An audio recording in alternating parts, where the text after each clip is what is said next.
this is the Lydian Spin, and it would be me and Simon Slater, the producer today, this week in one of the most devastating turns in American history, as if we haven't been here before. How are you? Simon, you said you're not too well. No, I'm a little down. I think like a lot of people I know. Well, you know what? I can't say that in my intellectual sadism that I'm up because I've been warning about this shit ever since I had a mouth to talk. But I thought I would just quote a few things that are really very conscientious about the situation we're in right now. And for instance, Germany lost the Second World War. Fascism won it. Believe me, my friend, quote George Carlin. Sinclair Lewis said, when fascism comes to America, it will be wrapped in the flag and carrying the cross. Hello. Now, I didn't know this much about Henry A. Wallace, who was the 33rd vice president under Roosevelt from 41 to 45. He had some very interesting things to say. I need to look further into this man. We weren't born then. Quote, unquote, here we go. The American fascists are most easily recognized by their deliberate perversion of truth and fact. Their newspapers and propaganda carefully cultivate every fissure of disunity. They claim to be super patriots, but they would destroy every liberty guaranteed by the Constitution. They demand free enterprise, but are the spokesman for monopoly and vested interest.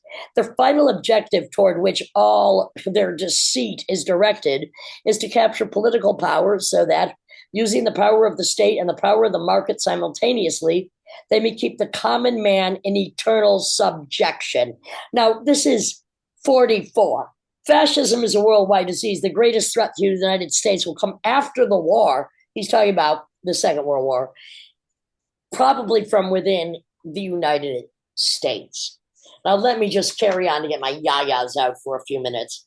A fascist is one whose lust for money or power is combined with such an intensity of intolerance toward those of other races, parties, classes, religions, cultures, regions, or nations as to make him ruthless in his use of deceit or violence to attain his ends. Now, this said in 1944 by the 33rd president of the United States.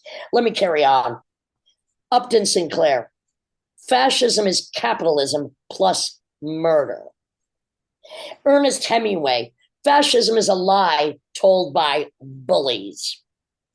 Michel Foucault. The strategic adversary is fascism, the fascism in us all, in our heads and in our everyday behavior, the fascism that causes us to love power, to desire the very thing that dominates and exploits us, you motherfucking American idiots. Hang on, I'm not done. The first step in a fascistic movement is the combination under an energetic leader of a number of men who possess more than average leisure, brutality, and stupidity. The next step is to fascinate fools and muzzle the intelligent by emotional excitement and terrorism. Fascism, the more it considers and observes the future and development of humanity, quite apart from political considerations of the movement, believes neither in the possibility nor the utility of perpetual peace. Mussolini called it. He incited the term fascism. Now, not necessarily a fan, but she did write a book in 2018, Fascism, A Warning, by Madeline K. Albright. Let me quote some of her questions. Do they exploit the symbols of patriotism, the flag, the pledge of a conscious effort to turn us against one another? If defeated at the polls, remember the last time, will they accept the verdict or insist without evidence they have won? Do they go beyond asking about our votes to brag about their ability to solve all problems, put to rest all anxieties, and satisfy every desire? Only desires are satisfying as they're fucking own. Get with it. Do they solicit our cheers by speaking casually and with pumped up machismo about using violence to blow the enemies away? Now, that is where we are. And I'm sorry to say, pretty much it's where a lot of the world is. It's where this country has been. We have temporary abatements of the obviousness of the bullshit we have to suffer and deal with.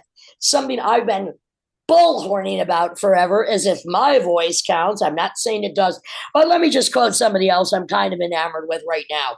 So, a University of Oregon staffer with a dark past has posted a video telling Donald Trump voters to commit suicide following his electoral win this week. Leonard Serrato, who works as assistant director of fraternity and sorority life, I don't know how for much longer, posted this. I'm done crying. My sadness is over. My anger has set in. Now, Serrato describes himself as a proudly petty person. He continued, I'm saying this in the most disrespectful way possible. I don't care if you're my family. I don't care if you're my friend. I don't care if we've been friends our entire lives. You can literally go fuck yourself if you voted for Donald Trump. If you are so sad about your groceries being expensive, get a fucking better paying job. Do better in life. Get a fucking education. Do something because you're fucking stupid and I hope you go jump off a fucking bridge. Now, I myself couldn't have said it any better. And then his address to LGBTQIA students as well as those of color was, take care of yourself and know that you have my support. Because you know what? We are actually not the minority.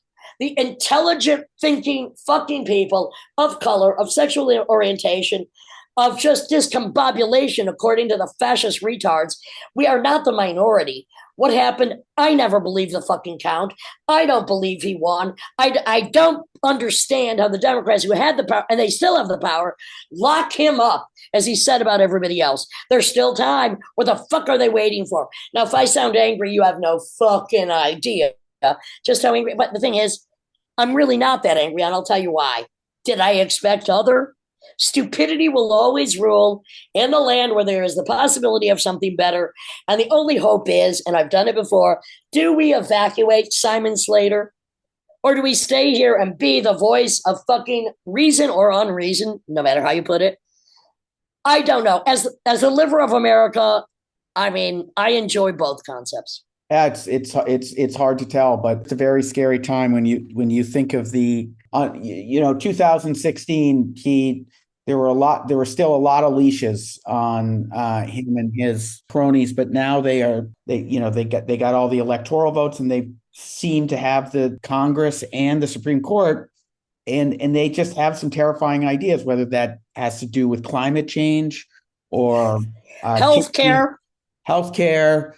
This guy, Robert F. Kennedy, is very scary. The idea that they are going to kick in doors and drag people out of their homes and put them, that's frightening. And if you listen to what the economists said, they had pointed out that the policies of the Trump organization will assuredly impoverish and bankrupt this country. Not to mention, sorry to interrupt, alienate from most of those that were our allies who, whether or not they are, pretend to not be fascist. I can understand people's frustrations, but why would you vote to shoot yourself in the foot? Well, look, I'm going to bring it back to this, Simon.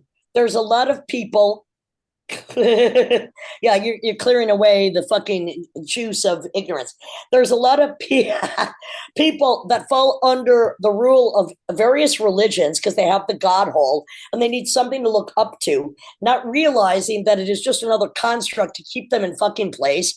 And the same thing is happening here, is they look up to an idiotic, convict, misogynist, racist, not working a day in his fucking life, bankrupting 6 fucking businesses, including a casino. How do you even fucking do that?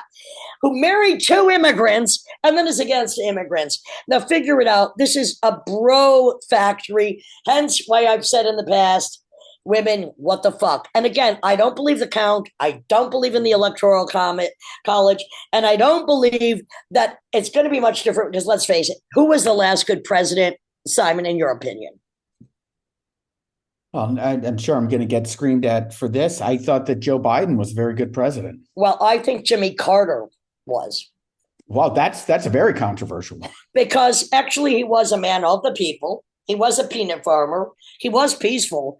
Now, and Joe Biden, I mean, his history belies whatever he attempted to do. And you know what? Kamala has a lot of baggage, but they all fucking do. And why is it that everybody who's in Congress or runs for president is millionaires or billionaires? This is another problem. They are not speaking for the voice of the average person. And the average asshole who thought that Trump would save them from their own demise, not realizing he's only going to facilitate it. And why do you believe in, first of all, he wanted to call Joe Biden retarded. The guy can't string 2 sentences together. And then he has the top autistic genius who wants to, it's going to be a disaster, but it always has been. So the thing is, most of the listeners here, you and I, we do live outside of the grid of this nightmare. The only thing is, psychically, philosophically, morally, it's upsetting. But in our day to day lives, is it going to affect until they come and get us? George Orwell, go read fucking Orwell, people. It's here. That's a good question, because these Republicans for years and years and years have been screaming states' rights. But now that they have full power of the federal government, are they going to preserve states' rights? Because now more than ever, frankly, if you live in a liberal bastion like you and I do in New York City, or if you live in California or another place where they're probably prone to create laws to protect against the. I'm sorry to stop you right there, but Gavin Newsom, who could have been a voice for the people, has had some very bad recent decisions, both about the unhomed and about prison. So whatever. I mean, look, no fucking play. Yeah, but he's being proactive as of today to call. He's calling in a emergency session of the California legislature to come up with laws that protect. But my point being, how effective are those laws going to be if the Republicans all of a sudden decide with the power of the Supreme Court to degrade the power of the states? Well, and also, excuse me, Joe Biden, you're still fucking president. You could have done something. You didn't do anything. There's still time. Excuse me, a prosecutor versus a felon, and you can't find a way to fucking incarcerate the orange ass clown diaper wearing Teflon Don. I don't get it. This is bullshit. There is something intrinsically wrong with the whole fucking system. When you have somebody convicted of so many felonies, somebody a sexual predator, somebody who is bankrupted, somebody who doesn't give a shit, and why hasn't a cane, wipe that cocksucker out is beyond my fucking knowledge. All I have to say is this. This is the Lydian spin. My opinion has never changed. I will continue to rally against the fucking asshole man in positions of power. This is not unique. Same as it ever was. Middle Ages, we're there again. Hello, 1944. Hello, 1984. That's right. Go back and read Orwell. He knew it. I know it. Most of us know it. And here we are suffering the consequences of what? Something that isn't even valid. That would be the Electoral College and a vote for a convicted convict, cocksucking, migrant fucking, misogynist, racist ass clown. The end. Thank you very much. Lydian Spin. If you disagree with me, don't listen anymore. That's all I can say. And if you do, thanks very much. How about PayPaling me a fucking $1 or $2? That would be Terminal Frenzy at yahoo.com. All donations, no, none too small or large accepted. Thank you very much.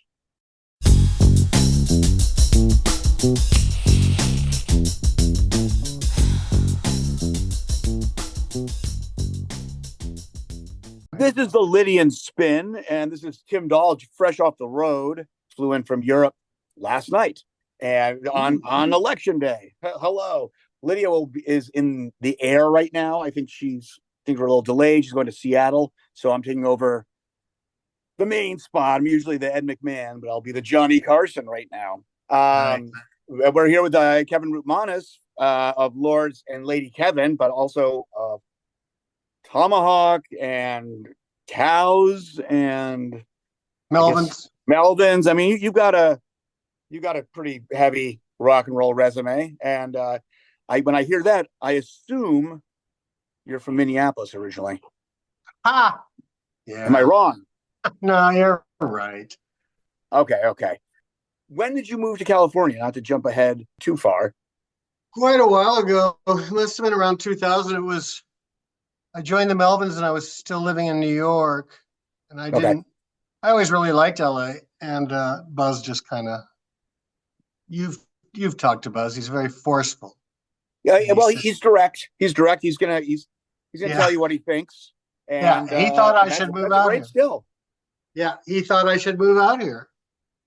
Well, he was also your employer, right? Yeah. I don't know if he's a full-time employer, but he was a pretty big employer for you. So why? He was my only employer. Nice. So you're living as a musician, which is it's for anyone out there who doesn't know this. I think the word's out. That's not easy. No matter what. No matter. I mean, not no matter even if you're like an arena band. I mean, sometimes the accounting gets a little hairy, and who knows where that's going. So it's not easy. But there you are, and Melvins is pretty self-sufficient and independent at the time, and you're in the band, and so why not? Hey, move to LA. Could be worse. Oh yeah, I always really liked it here. The Me too. first time the Cows came out here, I knew this was the place for me. I like the plants and I like the warmth. I wouldn't say it's kind of the opposite of Minneapolis in a way. I mean, obviously the weather. You can't really. The word is it's hard to grease the wheels in Minneapolis. Like, hey, here's an extra 20. Can you bump me in line? Like it's pretty earnest and clean cut, and obviously has some rough edges, but it's cold as fuck historically a lot of time of the year, and it's would you say it's ethnically less diverse than LA? I would say so, right? You think so? Yeah.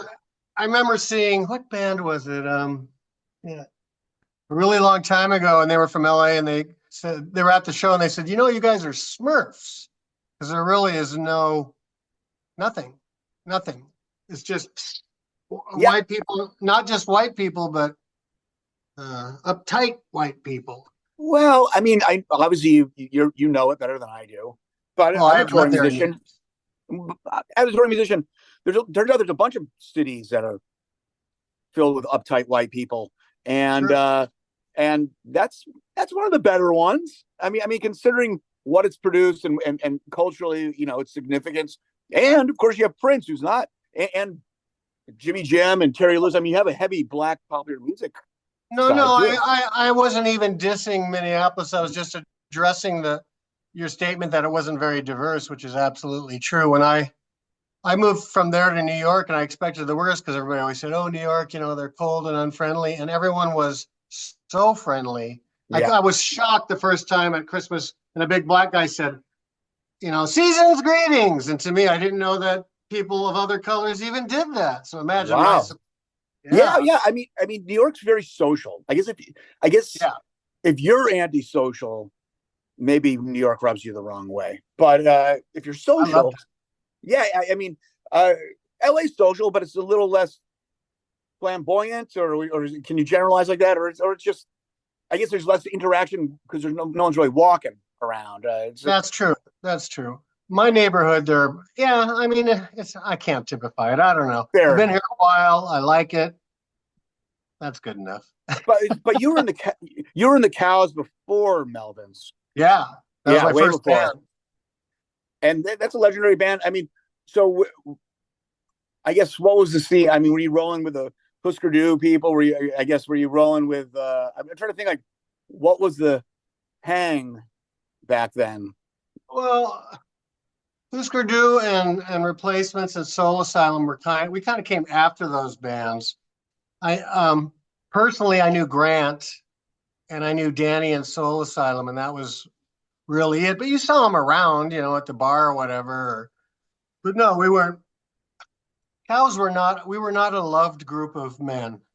Well, not to talk about Soul Asylum, but I never really dove deep. I kind of heard their hits for kids stuff, and did they have?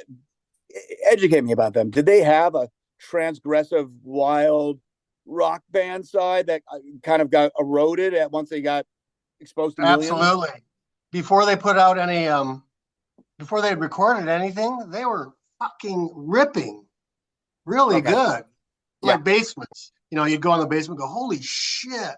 Right. But they really, changed that all up. And they made a bunch of money. So who am I to judge? But it wasn't. No. But what do you know? I mean, again, I don't want to hang on this band too long, but did someone come to them and say, "Hey, do this song or go in this direction, and it's going to work"? I don't know. I was friends with the guitar player Danny, but we didn't ever really talk about that. Before they were Soul Asylum, they were a band called Loud Fast Rules, and they were kids, and it was a hardcore band, and they were good. I liked them. They had this really funny song, Cocktails. They were great, and then they evolved. And I thought they were great, and then they evolved some. They had one record that came out of that early stuff, an EP, and I know they totally disavow it. and they hate it. So they didn't like their early roots, I guess, but I loved it. Yeah, makes sense. So, what are some other like Power Mad or something? I'm trying to think of what was. Well, you know what else? Husker Du, I was Obviously, going to their shows in the earliest days, and of course, it was amazing. It was so yeah, different than anything I'd ever heard. I don't know if that's as apparent now, but back then there were hardcore bands, but they didn't sound like that. yeah. They really had. I mean, I saw them play at this upstairs bar in Minneapolis, and it was an early show, and I really think I was the only one there. And I was sitting at a table. I mean, maybe there was someone else there. They only had one single out. And afterwards, Bob came up to me. Okay. Yeah, and he started talking to me. He was very nice, and he gave me a Husker Du business card with his phone number on the back. And it was years before I realized that he thought I was handsome. Yeah, well, and that's pretty charming to. Oh, he was very nice. It was just funny. Be in a hardcore, noisy band that does what they do, and then kind of flirt a little bit and hand a business card. That shows some style. It was. They were great. I saw them play in a record store, a tiny store to almost nobody. I mean, they were. But then I saw great big shows. They'd tear your head off. But I'm saying, like, how loud was it in such a confined space in that record store? Fucking loud. It was so good. It was so good. I still remember it. I was like flipping through records going, Jesus Christ. Did you befriend Tom Hazelmeyer of AMREP at any point, or he's just a guy in the character? I mean, in the area, and you guys just knew each other, or like, I mean, that must be their connection with the Melvins, no? I mean, was that the? Actually, it was the Cows. Tom had maybe put out a couple singles, like Halo Fly singles, I think, and he lived across the street from me at the time, which is funny. And I don't remember how it came up, but he was visiting. We didn't know each other that well, but I think we were going to talk about the band, and I didn't know it, but he really liked the Cows. And so he pretty much agreed. We had put out a record before that with a local guy.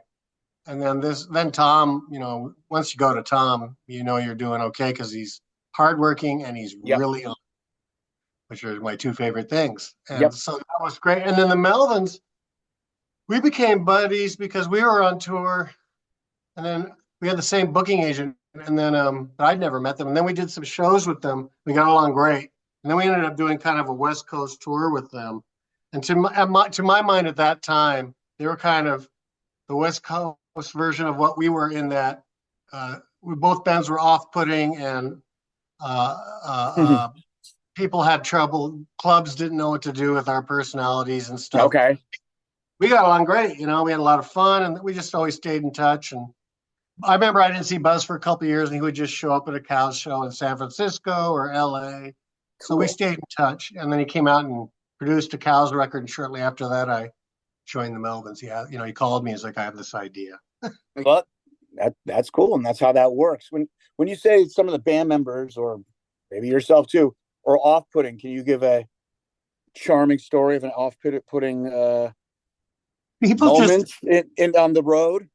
Well, we were always so surprised. We thought we were so nice, and then people just be like, Jesus fucking Christ, they found us difficult. I'm trying to think. I mean, is that true? Because obviously, I mean, if you're too difficult, people will stop fucking booking you. And to be fair, it was partly the music, which we didn't really get, but people were like, fuck.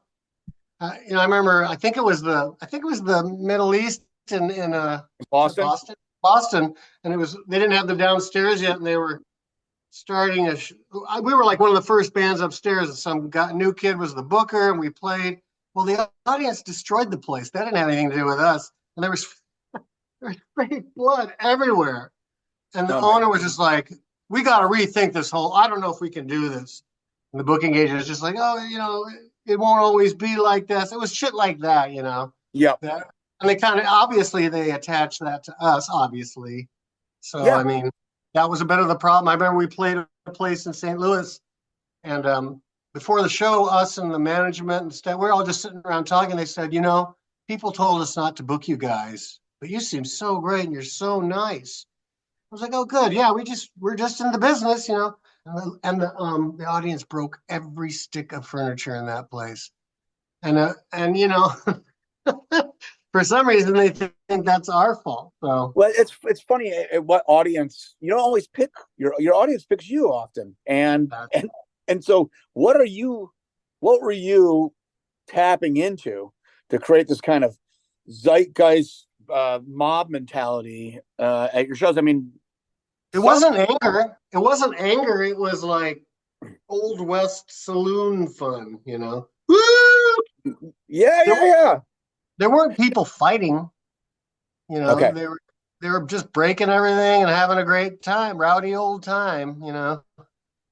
I mean, Anal Cunt, I think it was just chaos when they destroyed a club. And of course, they were not allowed to play most They clubs. themselves were so aggressive too, you know. Well, the thing, yeah, I mean, if the crowd wasn't reacting, then they would create the action. And I loved them, don't get me wrong. Oh, yeah.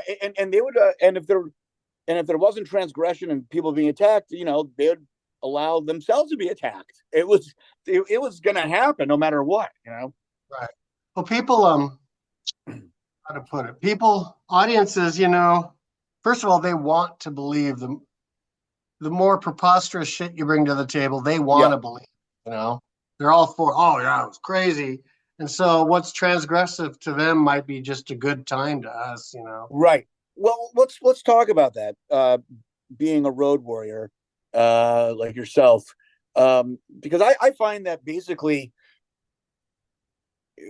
when you're on the road for a big stretch, part of the excitement for the audience is the vicarious experience of witnessing this kind of outlaw who isn't on the same schedule, plays by their own rules. Right. But and that's why I always say the touring band is usually better than the local band, even if they're equal musically and all that stuff, because then you start becoming the character you're on stage 24/7. You start living that thing, but that also can be dangerous. I mean, that can lead to death. I mean, it can really get insane. And so, how did you throughout the years balance the insanity and how did you the insanity with sanity and being functional with the dysfunction? I don't know that we really did. Nice. To be honest, you know, we weren't like mean on stage. We were just, to us, honestly, it was felt like vaudeville, but the audience didn't take it that way, you know. Yeah. You know, it's just funny to me. And there was stuff that happened that was questionable, but it was the heat of the moment. You know, I remember a line of people at a high stage up front in Shannon going boink, boink, boink, boink in everybody's eyes. I mean, that's cartoons. Yeah, you know? Yep. But as far as daily life, we were kind of just that. It was nice for the world that we had that job. It kind of kept us out of the way, you know, of business as usual for the real world. We were like dangerous children or clowns, you know, something like that. Yeah. Were you a heavy drinking band? Oh yes, we were. Drinking and drugs, yeah, big time. I mean, that was just part of not all of us actually. Well, we were all drinkers. We were all drinkers. That's a lie. Okay. We all drank, and we all drank too much, and it definitely, you know, you get free booze when you play a bar. Yeah, that's the thing. You get free often. You know, it's I think the musicians, you know, so you end up hanging with. I find on the road, you end up hanging with other musicians or artists, or whatever. And then the people that want to hang out with you, so you have rich people and they gift you, take you to a restaurant or, you know, gift you in some way. And then the boy fans, they maybe will buy you drinks or give you drugs. And then the girl fans sometimes give you other stuff. And so this is around you all the time. And that's the reality. The other thing is we were kind of chemists, like many times before playing, we're like, oh, I'm too drunk. Let's take some acid, and it sort of worked. You know, you weren't all, but then you had other things going on. But that, in a way, kind of added to the whole attitude of the show too, because you're on a different page. You know. How often did you interact with the Butthole Surfers? Not that much. I got to know Jeff a lot more later. Okay. I know him now better than I used to. I never knew those guys. Okay, because I mean, just listening a little bit to the work that we're pushing today. I mean, I don't want to give. I heard some kind of psychedelic, a little bit of like bad acid trip. The new record, old Butthole Surfers. What time? The new record, the one that's just I mean, and some of the old. I was checking out some of the older stuff too. Obviously, I was hearing some Beefheart. I was hearing some, Howlin' Wolf even. I don't know. That's very flattering. I always heard that comparison to the Buttholes, and we loved the Butthole Surfers, Shannon and I. There's no question about it. I never felt like we were copying their music, but I mean, if people hear it, they hear it. I think part of it is kind of a blues-based thing. Yeah. The one thing they really did for sure inspire us was not musically, but just the idea that this should be a good show. And you really owe it to everyone to really bring them a good show. Yeah. And to me, the obvious thing is weird. Funny is a good show, Well, I mean, that was the word is someone's on the podcast was saying that, the Gibby, before a show would to start guzzling down a whole bottle of bourbon, and he would say instant show. I believe where I don't know, Gigi Allen was just a garbage head. It was just like right. LSD and heroin or something, like really insane. What I overheard was just by total, like I said, I didn't really know those guys. There was a cow show in Austin, and I was out in the crowd before we played, and I happened to be standing by King Coffee, the drummer for the Buttholes. Yep. We didn't know each other, and I heard him say to someone, "These guys are like the good parts of the Butthole Surfers before Gibby got lost in the delay machine." And all right. I remember just thinking, "Oh, I'll take that." You think Gibby lost in the delay machine was bad material? No, not me. This was him speaking. Yeah. No. I know it was him speaking. I'm just trying. They had the delay machine pretty early, if I'm jogging my memory here. So, I've seen really old footage where he's got just a fucking pedal on the floor, and he's just, But then eventually he got kind of a big unit and stuff. But so I don't know. I'm always torn about that. I mean, we loved them, but I was hoping we weren't trying to imitate them musically. No. I mean, that collective consciousness is a thing. I mean, so you're a bass player. I mean, it's kind of like who gets the credit for inventing electric slap bass? You have Larry Graham from Graham Central Station, and you have Louis Johnson from the Brothers Johnson. They'll go back and forth, but in reality, they both independently just came up with it on their own. And that can happen sometimes.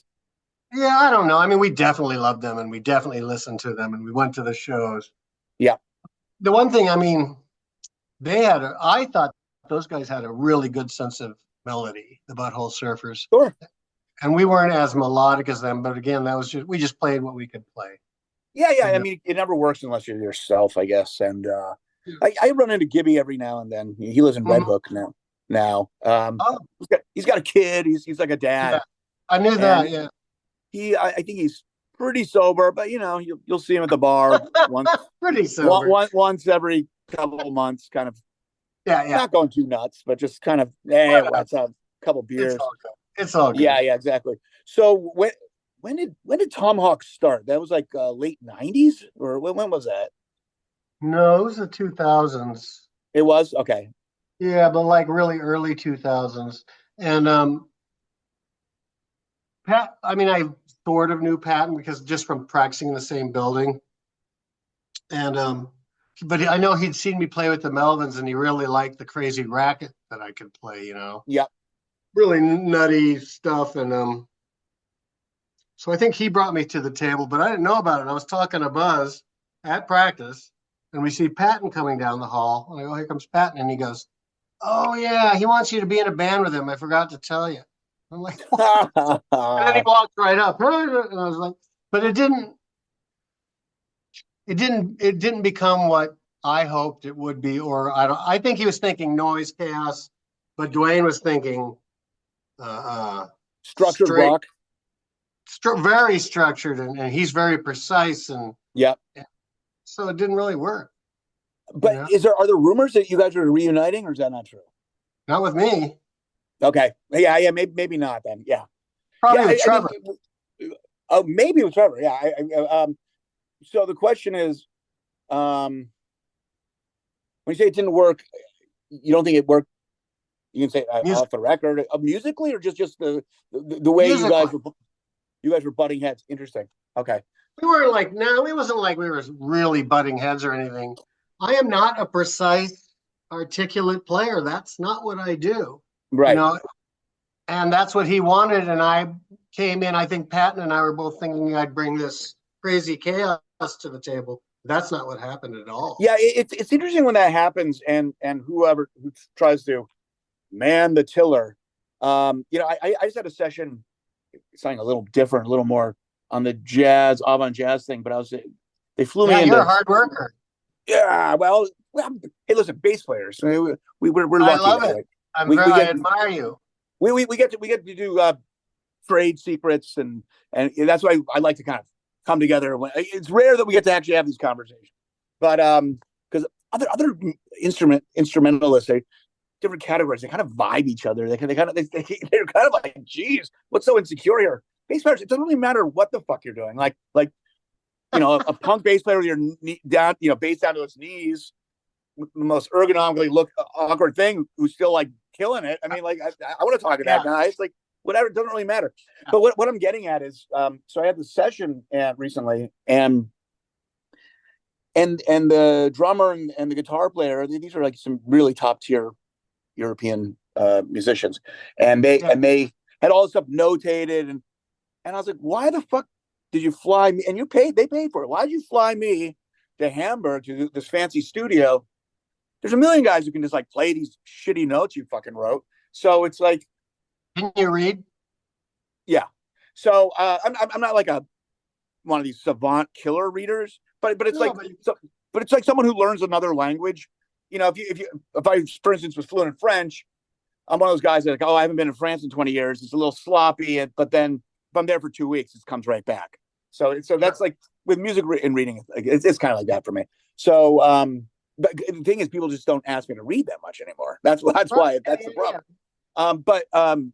Anyhow, but I was like, you should take advantage of what I can do here. Like, I'm not going to read your notes. And so like, what I'm getting at is like what you just told me. It's like, they brought you in to be you, but then asked you not to be you. Exactly. I mean, your language comparison is apt. I always use the same thing.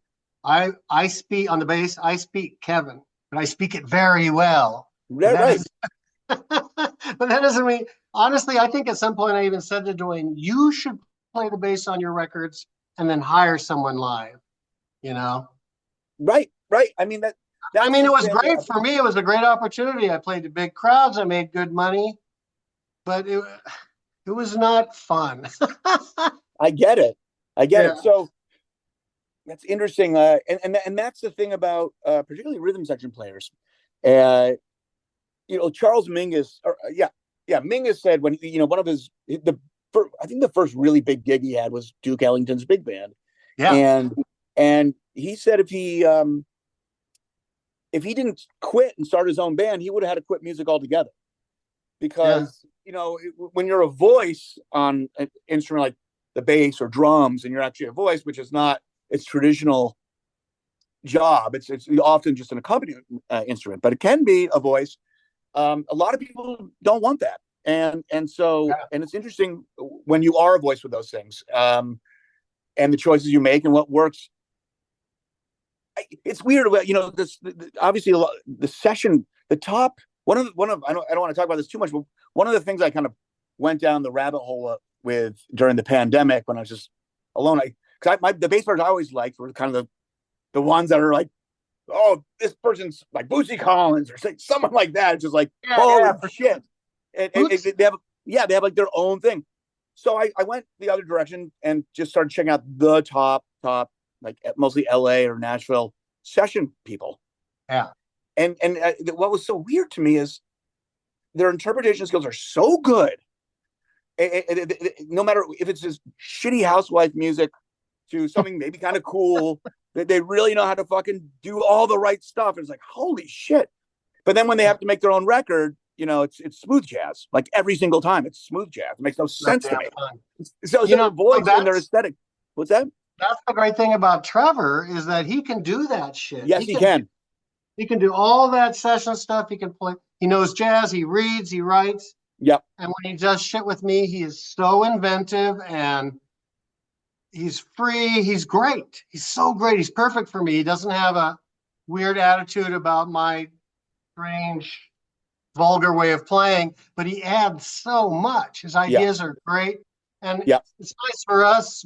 And Gina plays with us too, is nobody's dictating anything. Right. It really is kind of improvised and then glued together. And that's really cool. Well, the thing is, Trevor also has good taste. So it's not. Yeah. Although he should make a smooth jazz record. I'm curious what that sounds like. Isn't that what Mr. Bungle does? Roar. Hey, I think Duke fired Mingus. I think you're right. I mean, he might have had revisionist history. He did something really. He pulled a knife on someone, didn't he? Yeah, he pulled a knife out. But, what? It's that book that Beneath the Underdog. Which that's he claims there's a lot of potential fiction in that. But if that was true, maybe that was just an expression of harbored resentment towards that gig. I mean, who fucking knows? Yeah. But he said in that book that when Duke Ellington was so classy that when he fired you, you felt like he was doing you a favor. There you go. There you go. I don't know if you noticed, there's a Mingus song on our new record. Well, that's funny. That's tied together. I did notice that. Are you a huge Mingus fan? I love him. I mean, I mean, yes, of course. Yes. I've been listening to him a very long time. Yeah. Yusef Lateef, who I played with, he was in Mingus's band for a while, and yeah. Didn't you do something with him? With Yusef, I did. Yeah. Years ago. That's cool. Very impressive. That motherfucker is cool as shit. I mean, he's dead now, but yeah, he was. He had been around and he'd seen stuff, and he was very measured and calm, and one of the most objective persons I ever met. Like, wow. Well, yeah, I showed him death metal, which he had never heard before, like Deicide or something. But what did he think? He said I don't think he liked it, but I don't know. He didn't tell me he didn't. He said a lot of tritones, and that that's as objective as it gets. Yeah. He's very that was a good answer. Yeah, it was a good answer. He was so fucking open. He was into Iggy Pop. Like he would never go home and listen to it, but he was like, certain things would turn his head. Yeah, it turned his head. He was like, he was one of the early kind of musicologists. I know it's a bad term, like quote unquote world music. Like, I mean, he spent like a year in Nigeria transcribing. I guess he was trying to do like the whole Kodai Bartok thing in Hungary, but like in Nigeria, whatever. Bartok.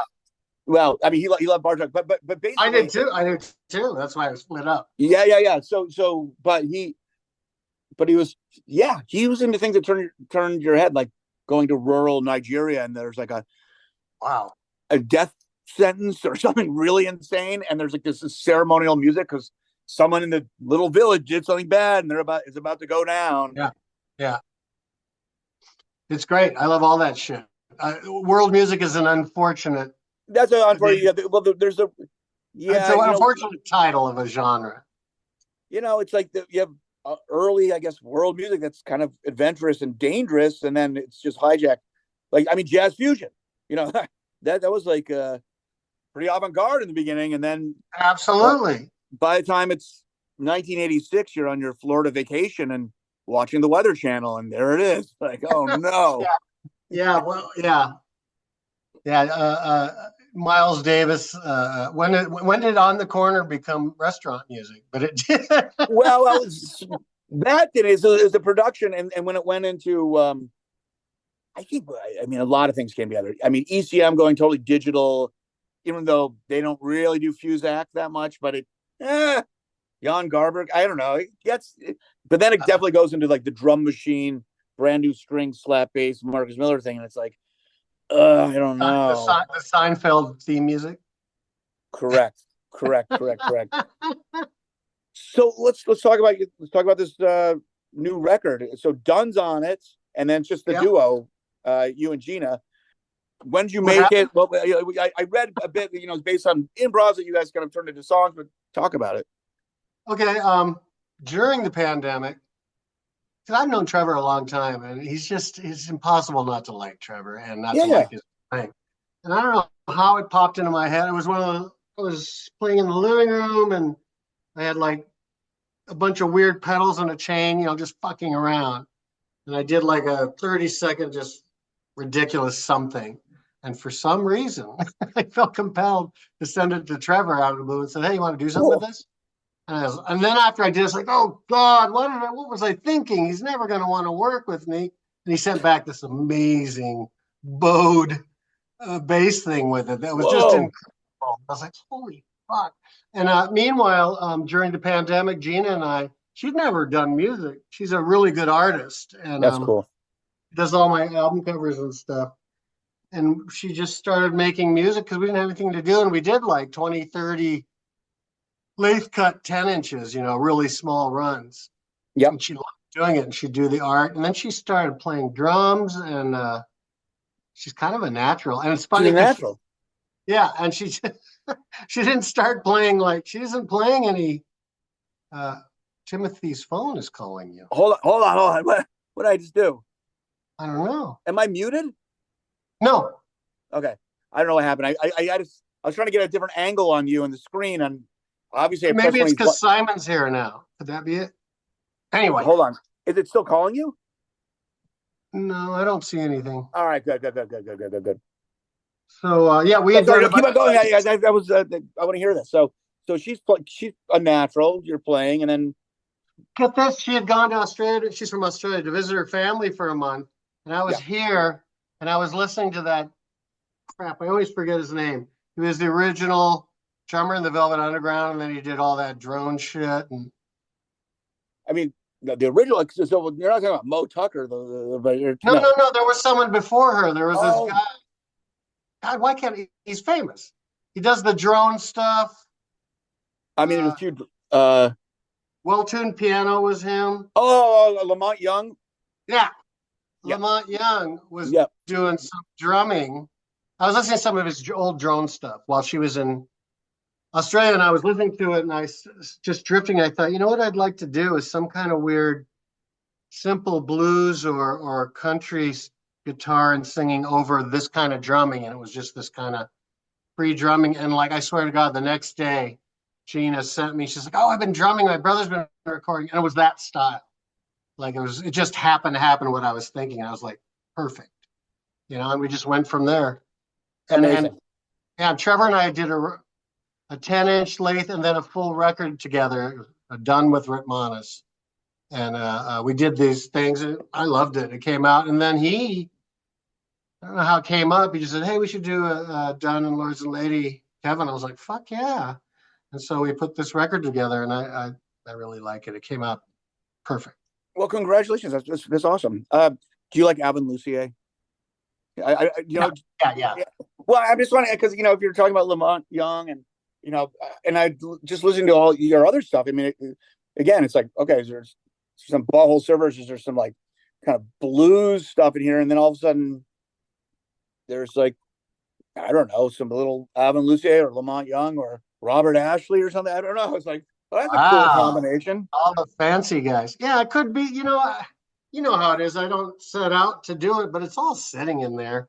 And in a case like this where I can do anything, I will. Yeah, exactly.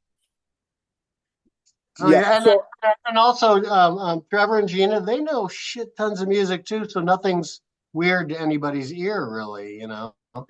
So Gina, even though she was a visual artist, was quite a bit before she started playing drums, is quite a bit of a music fan. Oh yeah, she knows. Could hear it. Yeah, she knows anything that we know. And she whatever. She worked in a record store, so she was able to. Oh, there you go.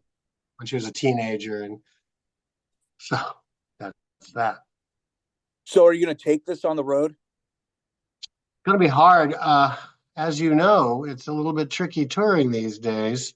Yeah. And especially us, And there's the question of it'd be really difficult to pull up with Trevor. We do shows by ourselves all the time, but it's obviously sounds different, So I don't know. We're going to figure something out. Yeah, I mean, if you did a little Northeast stretch or European, you might there be was able to. Talk of a Europe thing. Yeah. There was talk of a Europe. Worth it. Yeah. Yeah, I think so too. I really want to. It's just making it fall into place. Yeah. So, but do you like going on the road? Yeah, I mean, I've been doing a lot of it. I haven't been doing nearly as much of it in the last years. I got a kid, whatever, but he's old enough now where I can go on the road again. And also the pandemic kind of killed a lot of venues and shit. A lot of venues. Did you, I mean, how loyal were you to, I think most people I know were, but it doesn't matter one way or the other to me personally, but you're pretty loyal about isolating. And so what was the biggest chunk of time? What was the biggest chunk of time that you had without just playing music with people during that period? I loved the pandemic. You did. Some people do. I'm mixed about it, but yeah. I get it. I mean, I didn't lose anyone either, but okay. I had a shit job at a bar, which I wasn't working anymore. I was home. I worked on more music during that time than I think I ever have in my life. Cool. That's when we moved all those 10 inches. It was a lot of fun. So, and I'm not super social anyway, so for me it was kind of great. Okay. Are you working now? No, I'm between gigs, Timothy. Cool. Well, you're being a dad also. Yeah, I know I don't work, but it's not like it used to be. When I was working with Melvins and Tomahawk, things were much better monetarily for sure, obviously. Yeah. And also, I mean, just, I don't know how it's happening. I mean, like the last year or so, the amount of these like mega festivals, like tons of them all over. Well, I see them listed in California all the time, but like in Europe, there's so many of them.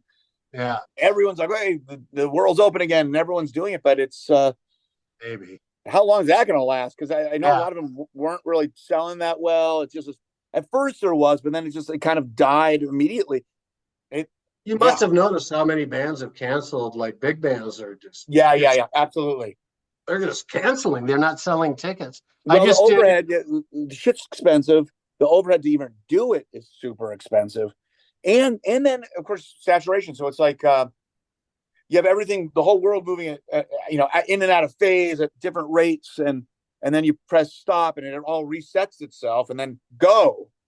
And so then you have this like tsunami of bands just coming out to the world, like parallel. Yeah. I just went with Mr. Bungle to Europe, just not to play. I did noise stuff on 2 shows, but just to go. I'm friends with those guys and they had good crowds. But it was like 2 or 3 weeks. That stuff was good. And I don't know if it's probably partly them. They hadn't toured for a long time and it was Europe. So I don't know. But man, I kind of think a lot of those bigger live shows are going the way of the dodo. It's not the same. It's evolved and people that are coming up, it's not their thing, Yeah, bands are not. A friend of mine had an interesting theory that like, obviously bands happened before the Beatles, but the Beatles inspired just this kind of, it's like the Big Bang, all this shit going in different directions. And maybe just the very tail end of that explosion is kind of like, because kids are into different things. This is real old man cynicism here, but someone's got to do this, like an EDM DJ, basically, have their whole arena gig set up, and then because they're always doing the hype thing, they're really trying to sell that shit. Yeah, just press play and then just sit back in a lazy boy and just start eating a sandwich. I know, that's got to be done. I can't believe it hasn't been done yet. Yeah, it's weird. I think it was Hazelmeyer I heard him say once, and I thought it was pretty on, is that at the previous century, at the turn of the 20th century, 19th and 20th century, young people were really into poetry, right? poetry and they read poetry and they talked about poetry. And then that faded out. And I kind of wonder if that's happening with what you and I are used to, you know. Well, I think even you go further back and who's the, when you were, I don't know if you ever heard when you were living in New York, that WKCR, that one guy who's obsessed with Charlie Parker, and he just like go on for hours on every day, but he's like a real scholar. But a lot of his theory is that the actual general public school education included a pretty literate music education in the first half of the century, and that you wouldn't have had the complexity of bebop or some of the fancy composer shit, or even the fancier pop arrangements without that education that happened. And that's completely gone. I mean, like the most educated people you find on the street, they don't, you say middle C to them and they go cross-eyed. What are you talking about? Yeah. Same with visual art too. They Sure. don't know. They don't know. Partly, like my family's from East Europe, and I get the impression that the people from that area, it's just normal. You know, painters, you know, music. Yep. It's not like, it doesn't have any condescending or any pretension about it that we kind of have here. It's just what you do. So, and maybe you and I are that way, but it's not like a normal mainstream kind of thing, that kind of interest. No, and I find that actually the worst people to talk to about these things are educated people who know nothing about these things, and because they feel like, well, I have an education and my opinion's valid. Well, no, it's not actually. Whatever. But if someone said, "Oh, I'm an astrophysicist," they wouldn't dare broach a conversation about physics with that person. But hey, I'm a musician, and here it comes. Their opinions, like, oh, great. Yeah, I feel in some ways I'm way more tolerant than I was, like you were talking about pop or whatever. Like, yeah, when I was younger, I pretty much. What am I getting at? I'm less cynical in some ways as far as what I think is valid. It's like, fine, do it, but there isn't. I'm not finding that there's kind of stuff I do. I think is maybe less. I think it's getting weirder and weirder, and partly it's because I've lost sight of the real world, and that's hard to find people that want to hear that. Yeah, I mean, it sounds like they say it. Who said this? Actually, Johnny Carson said this. He said, I guess when he died, I probably brought this up before on the podcast, but when he died, Conan O'Brien did like a little tribute to him. He's like, "Oh, I only met Johnny once or twice. But what stood out to me," and he was like, "I was just starting out and barely making it week to week," was it's like, "Hey kid," kind of thing. He's like, it never works unless you are yourself. Now, whether people accept that or not, that doesn't really matter. So that's true. And so it sounds like you're just making the music that's you and what you want to make. Yep, that's how it's got to be. I think the second people try to guess what someone wants to hear, that's when it all unravels, for me anyway. Yeah, well, I mean, I wish I had, it's more eloquent, but Milton Babbitt, the serialist, he was, in this documentary, he was basically like, I never understood the argument that it's somehow more moral to cater to what you think the audience can comprehend or likes than just being totally direct to your own brain and making that. Like, who made this argument that somehow there's a moral? That is such a good word to apply to that. Yeah. It's true. People who hate the kind of music, they think it's immoral. You're absolutely right. Yeah. That's very well put. I think that's true of like movies that people that are outside the mainstream too. It's like, this is just mean and shitty. I'm like, well, no, it's just not the kind of movie you like. Yeah, they think of it as immoral. You're absolutely right. And well, in a weird way, they're being immoral. I mean, it's kind of like, I get it. There's a tug of war, a push and pull that actually has made the music that exists between general society and arts in general. And often the arts are pushing it more than society wants. They try to push back and that dance. Sometimes it lines up, but rarely. Usually out of phase. I will say I've noticed, maybe also because I'm getting older, it's completely amazing to me that such a huge percentage of the world is willing to accept and love Neil Young and Bob Dylan. because those guys are pretty fucking abstract, you know? And the older I get, the weirder they seem. You know, when you first said that, I thought you meant Neil Diamond and Bob Dylan. Well, Hey, that's pretty weird too, actually. yeah, true. And also, like another one just in my head, the older I get when I listen to Cream, the weirder their songs seem to me. Well, I should go revisit some of that Cream stuff. I mean, It's obviously, weird. I mean, Really, when I was younger, I was listening to Ginger Baker's definitely weird. the melodies are strange. They're singing in falsetto. It's very weird. You think it's weirder than the very tail end of Eric Clapton's heroin addiction, wearing like Miami Vice linens and like. Well, weird is maybe the wrong word. Well, I think it might have been part of like Color of Money soundtrack or something like that. Yeah. Spineless, was that his first solo record? I can't remember. No, that's what I call it. Yeah, right. Yeah. I mean, Jack Bruce turned. I think that reunion Cream tour that happened like 15 years ago or something. It was Clapton basically. I think both Jack Bruce and Ginger Baker were pretty broke, and he did it for them. I think it was like I think they're both sick too. It's like okay, here's like a couple $1 million. Sure.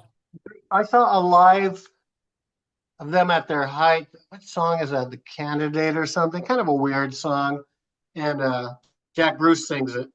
And it's just this blue light, and they look dope sick, and it has the nastiest vibe to it. Like, it's really good. You're just like, oh, fuck. This is not upbeat hippie shit, you know, at all. Yeah. They're fucking dark. I mean, all three of them are dark. I'm not gonna say it here. I got a Jack Bruce. You know, 13-year-old groupie, a friend of a friend. When he was like, when he was old, like he was 60. But then Ginger Baker, one of my really close friends outside of Munich, this guy Gunther, he's kind of like local promoter kind of guy, and he said that it was like late 70s, early 80s, and Ginger Baker was just kind of touring for his drug addiction with a bunch of scrappy bar band Germans as his band. And he goes, and he's like, oh, I can, for a very cheap price, I can have Ginger Baker's band play at like this local bar that I'm booking. He was a kid. He goes, what? Well, how was it? He goes, well, he was a real total asshole to me, demanded the money up front. And then next thing you know, he disappeared, and he took my girlfriend at the time back to his hotel and fucked her. Oh, nice. Yeah, that was that. Yeah. Oh, I remember reading somewhere that Eric Clapton said I couldn't leave the room. Those two would start punching each other if I left. They hated each other so much. That sounds about right. Yeah. So anyway, whatever. I'm just saying that a lot of this stuff that mainstream huge, in retrospect, some of it sounds. I'm kind of impressed that they were accepted so widely. Well, it sounds like you're making pretty far out. Right? I know you're making pretty far out music, and seems like everyone's getting along. So you're kind of like. The people? You mean those of us in the band? Yeah. Yeah, we get along great. I know, weird, right? So basically when Gina leaves a room, you and Trevor aren't just pounding each other's faces in, or any permutation of that. No, not even close. We might be laughing. We're probably laughing about something really insignificant. Well, that's cool. So Kevin, let's wrap it up here. This is awesome to have you. Plug the record right now, and or whatever. Or I don't know how you want to do it. We're plugging it. I want to tell you, it's a real honor to talk to you. I'm really glad that we were able to do this. Likewise. And next time I'm out in L.A. or you're out in New York, let's hang out. We'll have a bass. Well, we should get, if you're out here, me, you, and Trevor are going to hang out. We'll have a little bass. Do you know him? Do you know Trevor? Oh, yeah. Perfect. Yeah. He's a little dick, isn't he? He's fun. Come on. Trevor, yeah. No, he's great. It took us a second to kind of know each other, warm up to each other, but yeah, if we're hanging out, it's happening. He's very reserved. He's very quiet. Yeah. Oh, but there's some dark stuff going on in that brain for sure. Oh, sure. You didn't get where he is by reading the Bible. No. No, he's fun. He's really fun. This is a pleasure, Kevin. And this is the Lydian Spin. Tim filling in as the main interviewer. Lydia passed away. I think she might have landed. She's going to Seattle right now, so she might have landed. But she'll be on the intro. So we'll get it out there, and we're psyched to have you. She had to run to the methadone clinic. She was running late. As she says, she goes, drugs. I am drugs. That's her. Yeah. She and I have met, but she probably doesn't remember. And we have Tom in common. So Tom has. Oh, her and Tom get along famously. So yeah. Oh, I know. Tom loves her. Yeah. Yeah, they love each other. Absolutely. You. They do. They love each other. I know. It's great. Yes. Thanks again, Kevin. Have a great rest of your evening. Thank you.